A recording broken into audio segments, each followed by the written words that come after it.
Hola, hoy les hablaré del capítulo 3 y 4.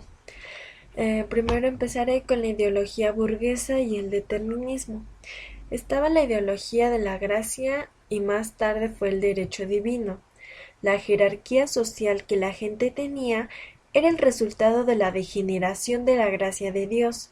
Esta gracia se heredaba por la sangre. Así también habían cambios en las jerarquías y estas eran pérdidas de gracia. Existía mucha creencia mítica, como convertirse en hombres lobo, hacer lo hermoso feo y viceversa, ya que los humanos no tenían un dominio de la naturaleza. Desarrollo de la sociedad burguesa. Las personas con baja jerarquía social comenzaban a tener libertad y ésta también tenía que adquirir el carácter de propiedad sobre el propio cuerpo, a lo que se le llamó individualismo posesivo, es decir, que las personas ya no eran propiedad de otras personas. Ya empezaba la distinción de trabajos, mujeres en casa y crianza de hijos, hombres fuera de casa para aportar dinero. La nueva ciencia, como el nuevo capitalismo, era parte de la liberación humana, libres del feudalismo e ignorancia humana. La articulación de la ideología científica burguesa. Aquí, el concepto de ideología es fundamental para demostrar las formas en que la comprensión humana es reflejada por el orden social en que se desarrolla tal comprensión. Lo que marca el desarrollo económico burgués fue su reorganización de las relaciones sociales. Así también, gracias a esto, se luchaba por liberarse de la Iglesia y la aristocracia. Se crea la Enciclopedia Francesa, donde está la racionalidad científica contra los temas religiosos de la fe, sobrenaturalidad y la tradición. Se basaban en nuevos descubrimientos tecnológicos. La visión burguesa de la naturaleza.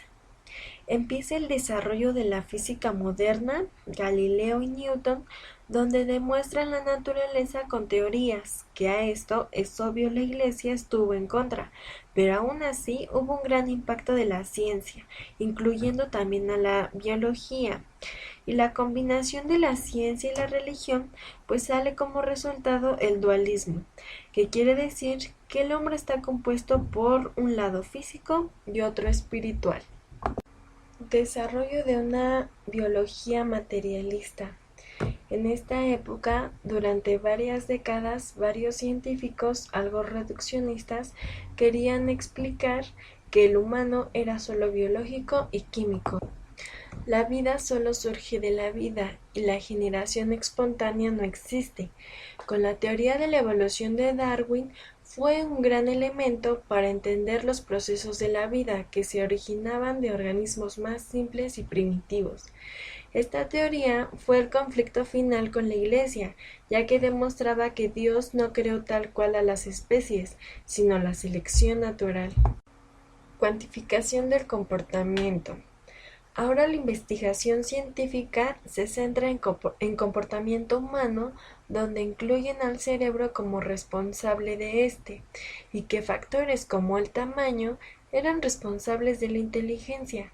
La frenología quiso explicar el tipo de persona por sus características físicas en el cerebro y rasgos faciales, por lo cual, pues tiempo después se dieron cuenta que esto no era cierto. El origen del comportamiento.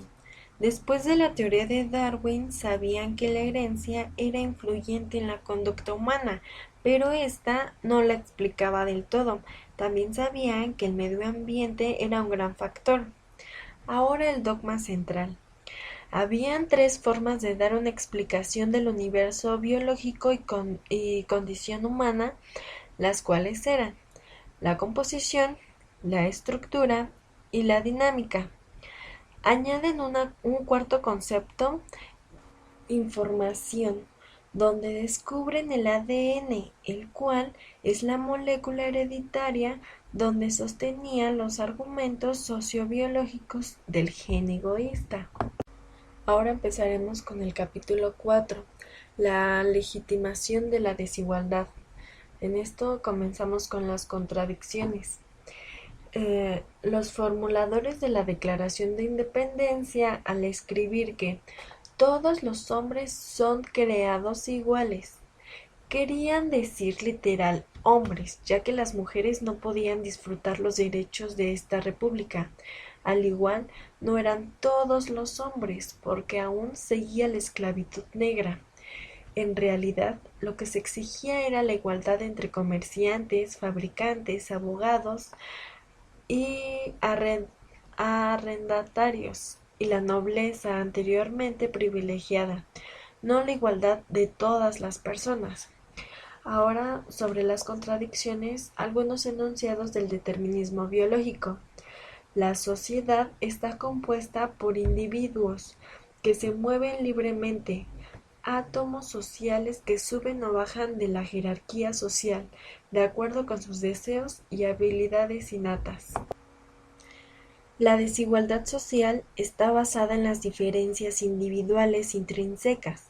Las diferencias entre los individuos sean innatas sin ser biológicamente heredables. Ahora, la pretensión de que la naturaleza humana garantiza que las diferencias hereditarias entre los individuos y entre los grupos se traduzcan en una jerarquía de estatus, riqueza y poder completa plenamente la ideología del determinismo biológico. Ahora, sobre la naturaleza humana. El determinismo biológico extrae su ideología de la naturaleza humana de los planteamientos del Hobby y de los darwinistas sociales, ya que estos son los principios de los que se funda la economía política burguesa, conducta dictada por el genotipo humano. En realidad, el reduccionismo es cultural. El marxismo vulgar es una forma de reduccionismo económico que postula que todas las formas de conciencia, conocimiento y expresión cultural humanos están determinados por el modo de producción económica y por las relaciones sociales que engendra. Y bueno, ya para terminar voy a dejar algunos datos curiosos respecto al tema. El 17 de octubre de 1953 apareció en el Diario Oficial de la Federación un decreto en el que se anunciaba que las mujeres tendrían derecho a votar y ser votadas para puestos de elección popular. Este decreto fue el producto de una larga lucha. Como otro punto curioso, el Día Internacional del Recuerdo de la Trata de Esclavos y de su abolición se celebra el 23 de agosto, mientras que el Día Internacional para la Abolición de la Esclavitud se celebra el 2 de diciembre. Y bueno, esto es lo último por el video de hoy y nos vemos en los otros 2 capítulos. Bye.